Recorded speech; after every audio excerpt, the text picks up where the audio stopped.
episode 3 then. Hello again! This is the start of episode 3 of my somewhat reminiscent, somewhat critical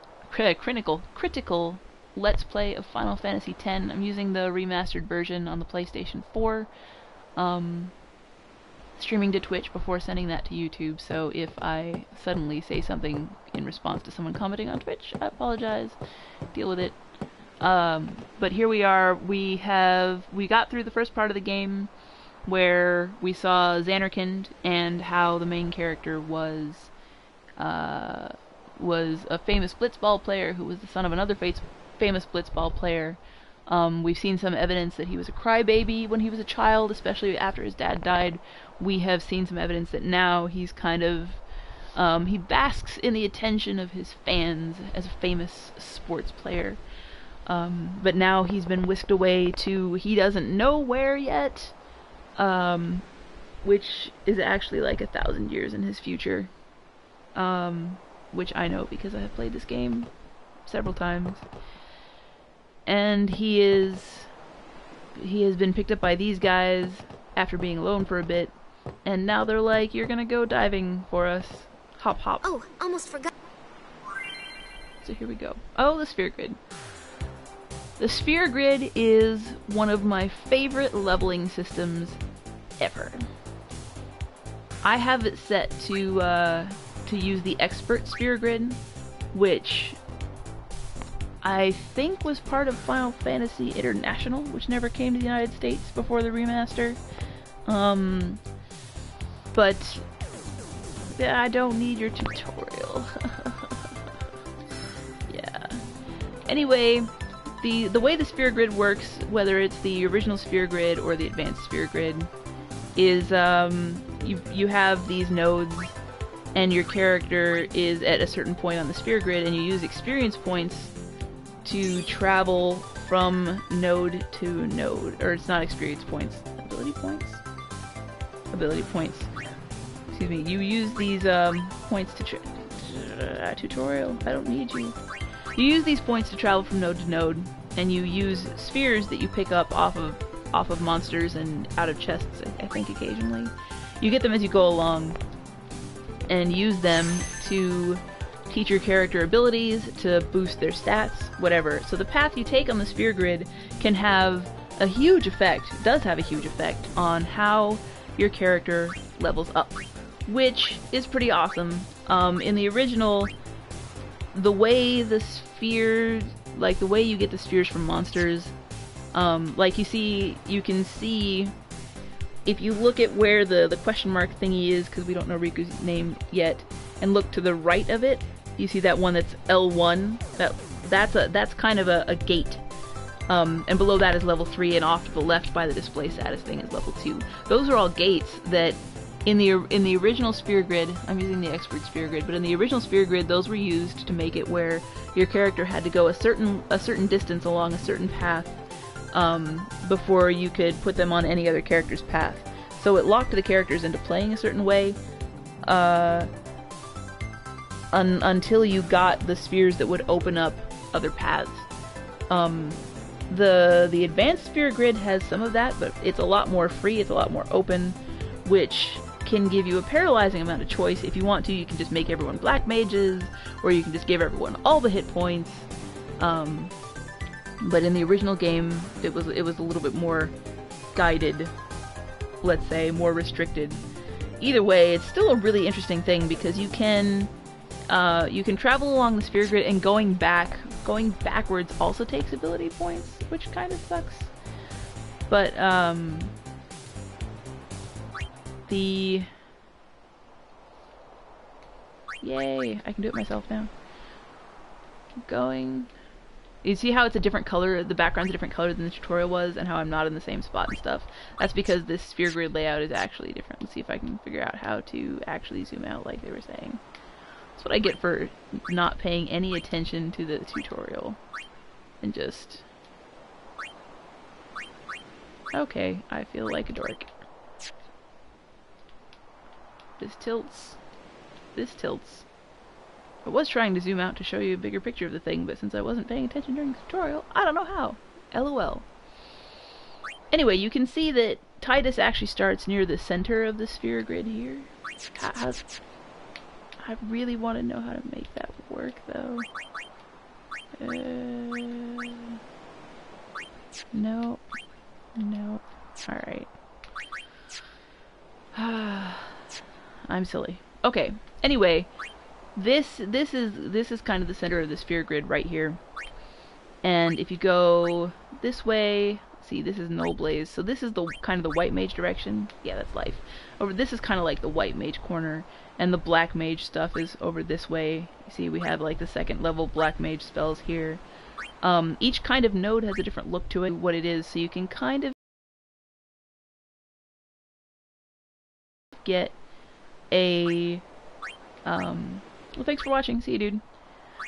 You can kind of get an idea of what each branch is going to have just by looking at it once you know what each of these little nodes means. What is this star thing over here? Oh, that's luck. Fair enough. Anyway, in the original game, there was one character that started in the middle of the sphere grid, and you could basically take him down whichever path you wanted, which made a lot of people really happy. In this game, they all pretty much start in the center of the sphere grid, and so you can take them pretty much any way you want. I'm going to take Titus up this way in the direction you're supposed to, because, to start with at least, because cheer and haste are really useful. Move here. Use ability sphere. Bam. And I don't have this sphere for the next thing, so I will just go back this way. Sorry, you probably heard that on the microphone that I bumped. I have a brain.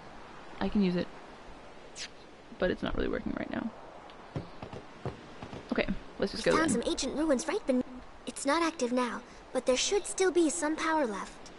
We're gonna go down there and activate it. And then we should be able to salvage the big prize. Mm-hmm. Okay, let's get to work.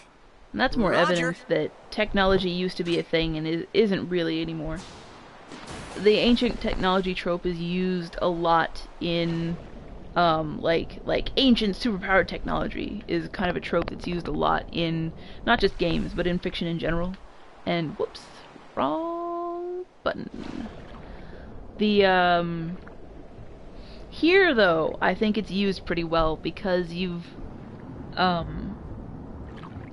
a situation where this thing showed up, sin showed up, and technology wasn't prepared for it, and so it kind of beat technology's butt.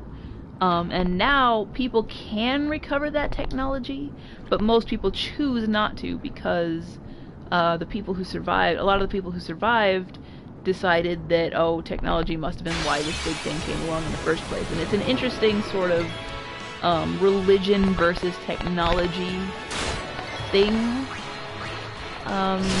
that I really wish they had explored more, to be honest. But they didn't. And, you know, maybe I don't wish they'd explored it more. 'Cause that's... They really did focus on it being Titus's story. Which I guess I should elaborate on more now. Basically, like, I talked about how they set him up as being a bit of a crybaby, and, come here, sphere. Oh no, if I save, I can't talk. Ah! I don't like this system. They talk, I talked about the fact that they set Titus up as being a crybaby, and they set him up as being the famous sports player, and then they whisk him away to this new place.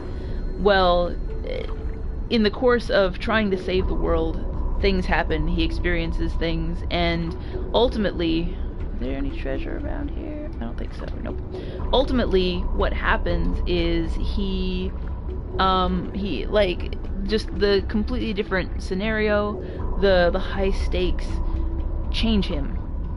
He matures, and he goes from being a boy to a man. And I think that sort of...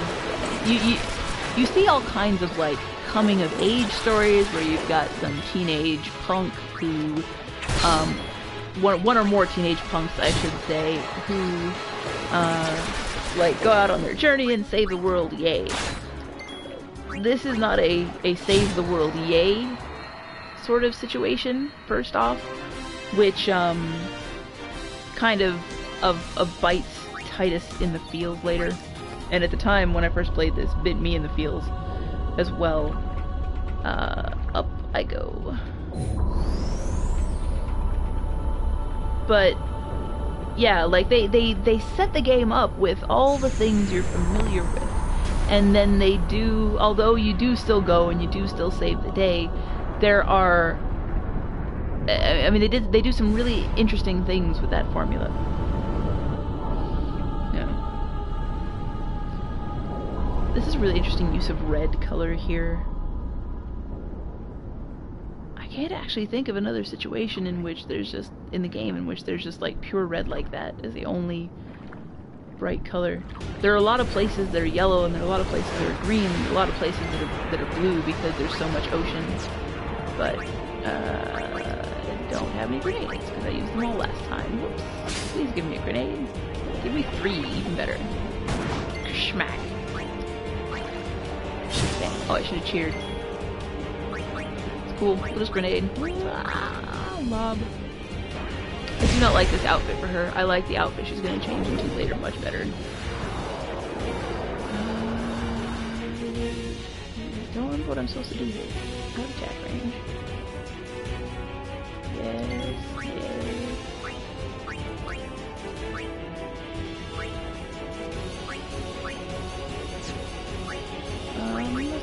I guess stand by is my only option. Really? I thought I was able to pincer this guy. Maybe I have to get smacked by him once first. Cheer. I don't remember what I was talking about. Oh, colors. The Xanarkand was dark and full of cool colors. But out here in Spira, there's a lot of bright colors and and you do see some cool colors. I mean, this is a pretty cool colored zone, but it's not. I guess it is kind of connected to Xanarkand because this is like ancient technology town. But let's heal him up a bit. There is. It still doesn't have that open feel. It's very claustrophobic. And the last grenade. Damn.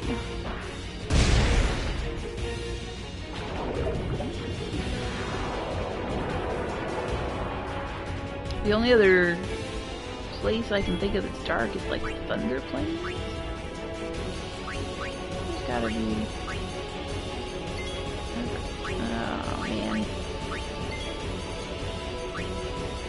There we go, pincer tack. Boom! What I was waiting for. And it was the thing that should be possible.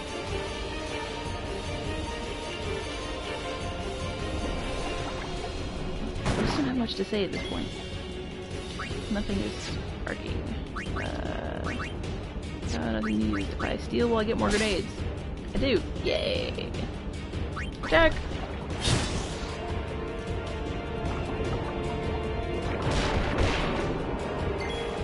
Excellent. Excellent. I think, you know, having the pincer attack kind of makes this a special battle too. But there's still just not that many special battles in the game. That's pretty good bet. It's not true now. Your limit breaks still go off if you don't succeed at doing whatever the thing they have for you is.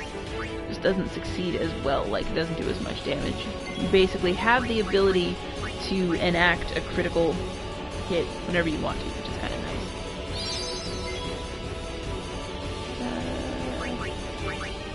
No, I didn't get one. Whoops! Alright, I'm just attack them. Bam. She's weaker. She's one of the faster characters you get though. Her initiative is really high. And for smack. And for smack.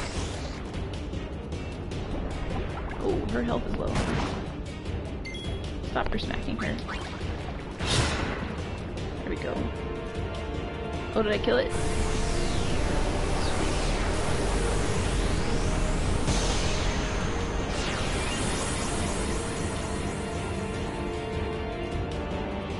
Another thing that the game hasn't talked about yet, really, is those sparkles that come out of the monsters every time they die. And you, like, someone who's familiar with games would just tend to assume that that's just a graphical thing. It looks pretty, so let's do it. But it actually has some significance within the story and world of the game. Now to go. Whenever someone dies, if their soul is not sent by a summoner, then the person, like, it's said that the person's spirit grows angry. They don't make it to the far plane. The person's spirit grows angry.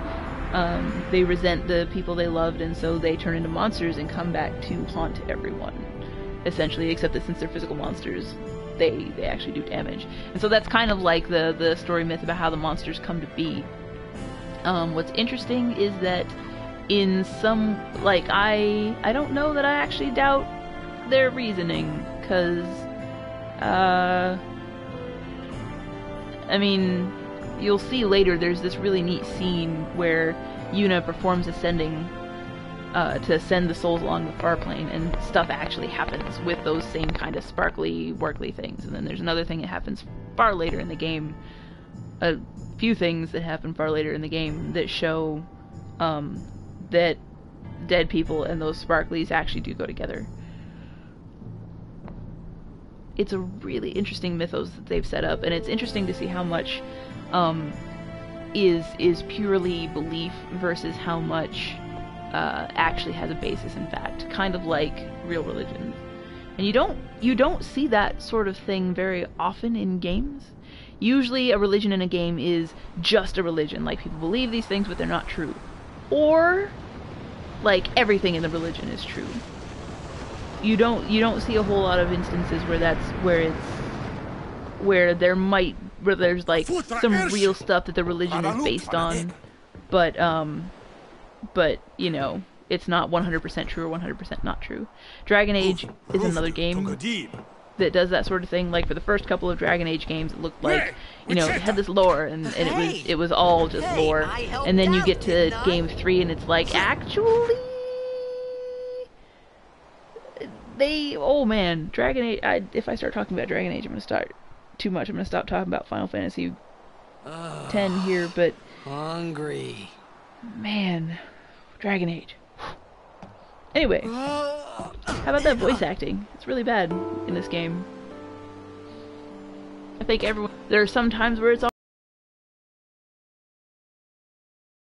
alright, but then there are other times where it's like just now, hungry. Kind of unfortunate. Square's done a much better job with the voice acting since then. Hey! I don't know that like the voice acting is bad, but I don't know I wouldn't say that it ruined the experience. There are some scenes that were perhaps you eat too fast. unintentionally funny, but yeah.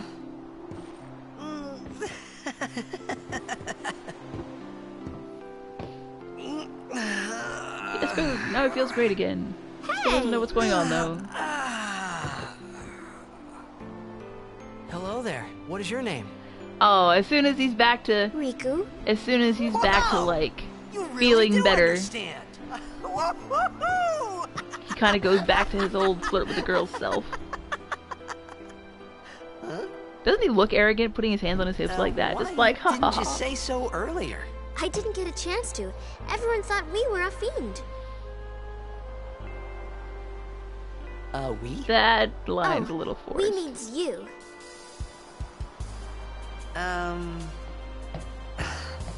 Who are you guys anyway? We're Al Bhed. Can't you tell? Wait, you're not an Al Bhed hater, are you? I don't even know what an Al Bhed is. Butt shot. Where are you from? Unnecessary butts. I'm a blitzball player.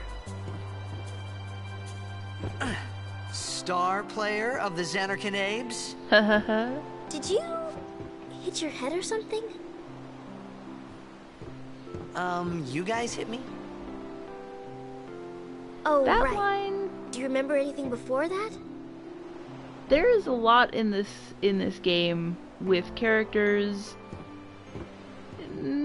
just kind of not really. So I told her everything there was to tell about Xanarkin.